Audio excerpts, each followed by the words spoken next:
What's up, snake fans? Dave Palumbo here for Muscle Serpents Daily, and I'm giving you a special weekend edition because I cheated you on a couple videos this past week. I was so busy. I have my albino het-pied Burmese python here, and that can only mean one thing, guys. Yep, it's Burmese python day here, and it's Burmese python weekend day, I should say. We're going to take a look at the clutch of babies that I produced this season. Not that I produced, but that Hypo Granite double het albino green mama produced this past May, and they've eaten 3 weeks in a row, so we're going to see the progress they're making. And if anyone's interested in picking up a few of these burms, let me know. This is your chance, because like I said, I don't sell a snake until it's eaten a couple times. Usually I keep snakes 6 months to a year. Burms get big fast, so I don't mind selling them a little quicker as long as I know they're eating well. And the great news is that every single one of them has been eating really, really well. Look how big this girl. Can you believe how big this girl has gotten? This is the albino het-pied. I can't believe it. She might actually, who knows, she might even breed this coming year. She's put on some really nice size, and I got her sister too. So hopefully we'll get some babies from this girl. She's just an exquisite looking albino. I mean, you could just see, look at the contrast in this snake. This is a really beautiful snake. She's got a great personality. Like I said, the albino is just if you want a really good personality burm that's always really mellow, you go with an albino. Just the albinos just have that placidness about them. I don't know what it is. This is what makes the burm one of the favorite pet snakes of all time. I mean, let's face it, a big, huge monster snake that actually, you know, is manageable and is like a puppy dog. And the great thing is, if you don't feed these things too much, they just don't get that big, to be honest with you. It takes a really long time.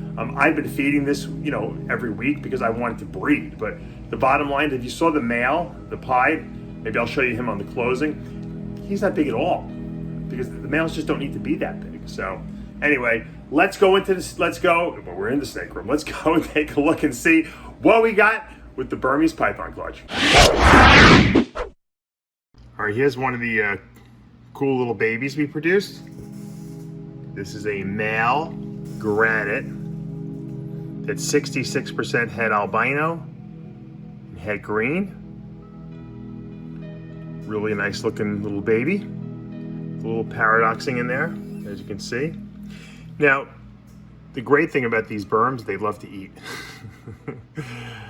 They've eaten 3 times now, so they're probably, if anyone is interested, now I'm going to start. I haven't posted any yet, but people have contacted me individually.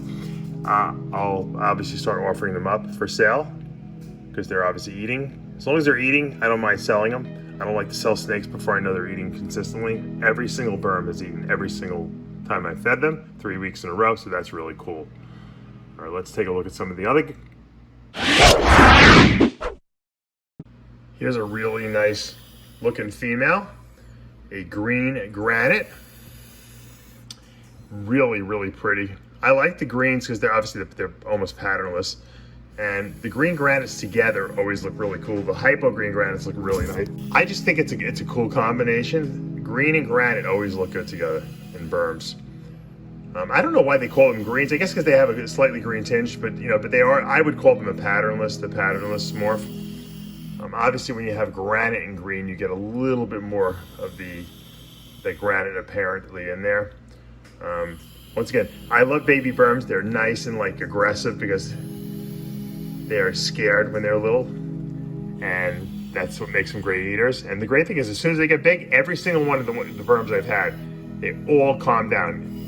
Even the mama to this litter. She was nasty when I first got her. She was very nervous. And after she had her first litter, man, she's like a puppy dog now. Matter of fact, I'm going to show her off when we do the closing of this video. But love this combination. I might even keep this girl. I really love this combination so much. She's also 66% het for albino, so that's an added bonus. Here's another one that's very similar to the last one. This is a granite, however, that I believe is a Paradox Granite. I don't think it's a green granite. I really believe it's because it's really granity throughout the lower half of its body. And then you got these little patches of like, almost like missing pattern. It looks like green. I would call this a granite that's Paradox for green. And Obviously 66% het albino, but very interesting looking boy here. So if anyone's interested in this guy, he's different looking. He's got a really light head. Once again, all these guys have been really good eaters right from the get-go. 3 meals, 3 weeks in a row. Now you're gonna find out why this is my favorite combination of berm, or one of the favorites. This is a Hypo Granite. It's 66% het for albino and green. Hypo Granite to me is the best combination. If you like light and really busy pattern, I just think they look awesome. I mean, the parents look awesome. Both parents were Hypo Granites, visually speaking. And they have the really light heads. They almost look albino, the Hypo Granites, but they're not, which keeps the, they don't like the camera. This girl is gorgeous, absolutely gorgeous, once again, and she obviously could be het for green, and she could be het for albino. So she's got a lot of genes going on there, possibilities. So we're gonna leave her alone. She's getting a little agitated here. Love this combination. This is one of the most spectacular babies I produced in this litter. This is a male Hypo Green Granite Albino. It's also known as a pearl. A pearl is a Hypo Albino, so it would be a pearl green granite. Everything's granite in this litter because both parents are granite, so we know that. This is definitely green because it's patternless. It's albino because it got the red eyes. But look at that red eye. That's a ruby red eye, and that's because there's the hypo gene in there. It's not, I mean, that's probably one of the nicest red eyes I've ever seen in any snake, and I'm not just saying that. I mean, look at that. Is that some eye? I mean, look at that eye. It's just trying to take off here. We gotta keep her back in the cage. This is just a gorgeous, gorgeous snake, or I should say he. Really, really nice looking boy. For some reason, I always find that the albinos are so much nicer, even as babies, than the granites are. But they all can be a little nippy when they're born. But once you handle them and tame them down, man, they're fine. This boy is a pleasure to be around. He's just really, really nice. I actually like just taking him out and playing with him, to be quite honest with you. Look how clean his pattern is. I mean, just really a really nice looking snake, even to have as just like a pet. I mean, but he's a powerhouse breeder. He's got every gene in him. Think about that: granite, hypo, albino, and green. How can we end without a white snake? That is a black-eyed leucistic, super hypo granite, possible green as well, possible. Well, 66% het albino. The reason it could be possibly green is because the green you wouldn't see.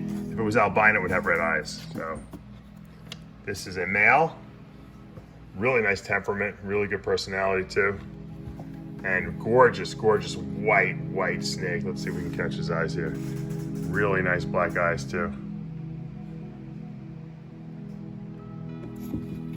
Like I said, the black-eyed leucistics that I produced in the last litter really sold fast because who doesn't want a white sperm? A white snake that gets huge and has got a good personality and is tame. So we're gonna leave him alone and we'll go take a look at some more stuff.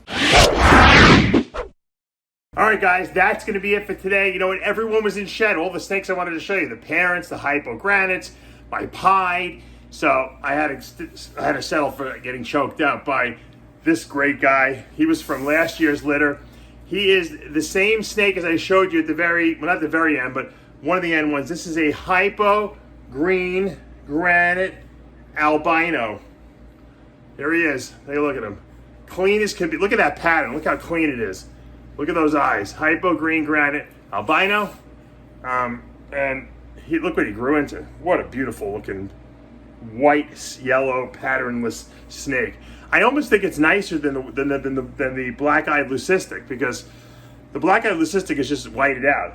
This guy has got like some cool yellowish pattern to him, and he's got a lot of cool genes in him too. He's got every gene, and he's strong. And you know what? His personality's really good, but he likes to move around. He's a challenging snake. I like a snake that likes to play, you know, and choke me out a little bit. My ball python I don't do anything to me. I just got spurred by a Burmese python. Didn't even know you can get that happen. Anyway, big snakes are really cool. I wish I really had more room. You know, when I first started all this and I had built the snake room, I'm like, I'm never gonna fill this thing up. I got 3 big rooms. I'm starting to get nervous now. I'm starting to run out of space. I'm trying to figure out how I'm gonna fit all these big snakes in, because obviously berms take up a lot more room than your average, ball python. And certainly even than boas. Boas will fit in a nice 4-foot tub. These guys need 6 feet cages, so, but I love them. So we'll figure out a way to how to keep these things, What a nice little boy. So if you guys are interested in berms, once again, hit me up at huge285@AOL.com. You can call me. My phone number's on my Instagram, Palumbo's Pythons, and of course, Palumbo's Pythons and Boas Facebook page. All right, you guys know what to do. Hit that subscribe button, turn on your notifications, hit the like button. We'll see you back Monday morning.